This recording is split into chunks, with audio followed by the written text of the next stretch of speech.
I used to do a lot of traveling for work. And one specific night, I was stuck in Atlanta airport, and it led to some of the most comedic series of events that I've ever had experienced in my life, right? I just want to point out the Atlanta airport is the worst airport in the world. Now, my opinion is completely biased from my experiences, but I want to give you some background to my experiences so you can understand just how bad I think the Atlanta airport is. I've been to the Baghdad International Airport. I had money, $82 stolen from me at the Baghdad International Airport by a customs official. When I looked up at the clock on the wall in the Baghdad airport, the clock never changed time because it had a bullet hole in it. And it's still a better airport than the was it Jackson Hartfield or whatever it is there in Atlanta. So that's my background to how much I hate Atlanta. Now, it was a 4-hour layover in Atlanta. Normally that's not terrible. You just find the coolest spot and you just sit down for a while, right? Because the air conditioning kind of sucks in that place most of the time. So I found my cool spot, got a little bit to eat because it's going to be a little while. And I got through my 4-hour layover. I'm about to board the plane. They come over the PA system like, ladies and gentlemen, we're going to have a slight delay here tonight. There's a control tower in Sarasota, Florida, or somewhere down in Florida, Pensacola, I think it might have been. The control tower is out of operation. We can't take off any planes right now. It'll be about 4 hours or so till we're on the way again. My heart's breaking at this point. There's only so much I can take of the Atlanta airport, and 4 hours is about it.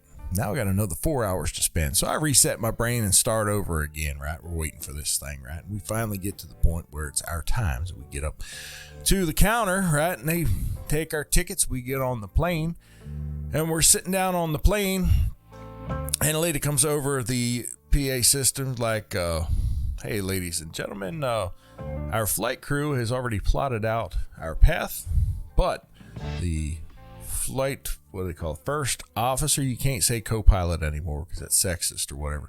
Our first officer over here, he's about to time out on ours, and we won't get off the ground in time for him to take this flight. So we're going to find you different first officer, and we'll be back with you here shortly, right? So we wait about 10 minutes, and the pilot comes back on. Like, ladies and gentlemen, this is your captain speaking from the flight deck, because you can't call it a cockpit anymore because that's sexist, right? This is a pilot speaking from the flight deck, and just let you know, we found a new flight crew. They're going to be here shortly. I'm not going to be on this plane with you, but I got everything set up right, ready to go when they get here. It shouldn't take long. They'll do their final checks, and we'll be on our way. New flight crew gets on the plane, right? Now, ladies and gentlemen, we're about to take off. We're going to look through the flight plan, and we'll take care of you guys. We'll be on our way here shortly. Right. About 10 minutes later, we're all still sitting on the plane by now, right? Captain comes over the PA. He's like, ladies and gentlemen, just to let you know, there are a series of storms over top of Nashville right now. There's no way that we can cut through those storms in any safe manner, so we're going to replot our flight. We're going to be going south. We're going to be hitting down around Houston, turn north, and we'll end up in Omaha about an hour and a half longer to get there. But y'all's going to be safe, and we're going to go ahead and plot that out. Now, I'm already taking a look here, and we don't have enough fuel on the plane to do this trip. So we're going to go ahead and load up a little more fuel, and then we'll be on our way. Give us about 10-15 minutes. We'll be on our way. All right, that doesn't sound too bad. Like, I'm already going to be late. Flight's going to land about 2 in the morning at this point. But nonetheless, we're good to go, right? As soon as this guy gets a little fuel, we hear a bunch of noise outside. We see guys clamoring around on all sides. Seems like they're rushing, but they're getting the fuel in the plane in what seems like a safe manner. About 15 minutes goes by. Captain comes over the speaker again. Ladies and gentlemen, this is your captain speaking from the flight deck, because you can't say cockpit because that's sexist. We've got a slight little setback here. My first officer, because you can't say co-pilot because that's sexist. My first officer is about to time out. We won't get off the ground in time for him since we took on this fuel. The good news is we're looking for a new first officer right now. We think we found one. So 10-15 minutes goes on. We already saw the first officer, because you can't say co-pilot because that's sexist. Saw the first officer walking off the plane, right? And then next thing you know, we're looking up and we see the pilot stand up, put on his suit coat, get his little roller bag, and walk off the plane. That's not a good sign, is it, y'all? I don't think it is, right? And then some lady in a different color blazer, I think it's like, what do they call that? The like ramp manager person. I'm going to call them that, right? They're always the one that doesn't smile at you when they scan your tickets. That person comes on to the front of the plane, grabs the PA systems like, ladies and gentlemen, we've had a minor setback here. Our flight crew has timed out. We have a new flight crew inbound right now. They're going to be about an hour till they get here, but we've already got everything plotted out. So when they get here, we can just take off and go.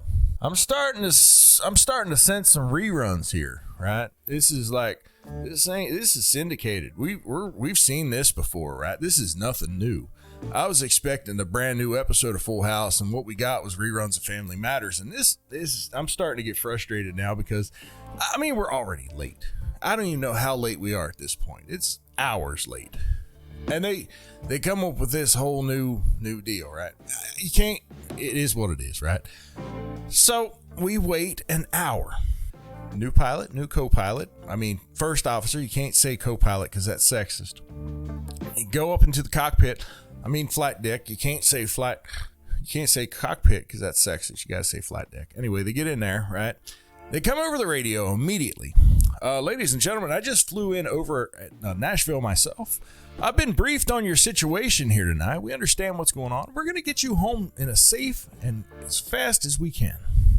Looking at the storms that I just flew over, I'm going to say your last pilot made a great decision taking on the extra fuel and going south, because there's no way I would fly back through that mess. There's just way too much turbulence and it's just not safe. Let's face it, folks, it's not safe. So we're going to take the extra hour and a half route through Houston to get to Omaha. But this is where it starts getting weird. We take off 20 minutes into the flight. Captain comes over the radio and says, ladies and gentlemen, we've been talking amongst ourselves up here, and if it's all right with you, I think we're going to just turn over Nashville and we're going to take our original northerly route straight into Omaha. It's going to be a little bit bumpy the whole way, but if it's all right with y'all, we're going to do that. We're going to save you that hour and a half. We're going to get you to Omaha on time tonight. Everybody back in our plane started mumbling at the same time, like, did he just say if it's all right with y'all? Like, is he really? We're flying over the tornadoes? He said earlier there was tornadoes. He said earlier it was too dangerous to fly, but we're flying over. All right, well, I guess that's what we're going to do. Listen, y'all, I'm a pretty easygoing fella, but as soon as the turbulence started and continued to get worse, it definitely felt like the wings were breaking off from both sides, which is I don't know. I think it'd be better to break both wings off than one, because if you break both wings off, at least you're falling uniformly. You're not like falling like to your side or something. But it's replaying in my mind. He said, if it's all right with y'all, we're going to turn north. I didn't speak up. The 128 people on that 737 with me also did not speak up. I'm just picturing a scenario where the plane crashes, right? And I'm the only survivor in this mess somehow, right? And I'm standing in the middle of the wreckage, just looking around like, shit, we screwed up. And someone from the FAA walks up to me and says, sir, we found the black box, and we see that you agreed with the decision to fly across tornadoes. Even though that's kind of common sense, that's stupid. Why did you agree to that? And y'all, I'm not ready to answer that question. I could have crashed that plane with my silence, not saying, hey, pilot, I would like to take an hour and a half not to die. That would be cool, right? And I'm sure other people back there would be like, shut up, asshole, sit down. We're trying to get home quick. But for me personally, I think I'd rather just take the extra hour and a half and be extra safe. I got home safe that night. I survived. Forever traumatized by that moment. That's all I got, y'all. Keep it real, fellers, and be good.